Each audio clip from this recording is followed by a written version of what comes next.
there's this idea that's very popular in crypto that if you just buy and hold, you'll be a billionaire or a bazillionaire, whatever it is.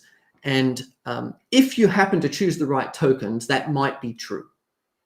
And if you just held Bitcoin, maybe Ethereum, that might be true.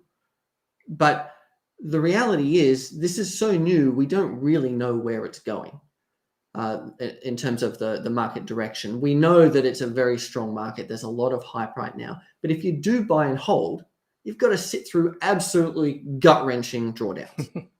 And I don't know about you, but I'm not a fan of 70, 80, 90% drawdowns. It just doesn't fit my risk tolerance and profile.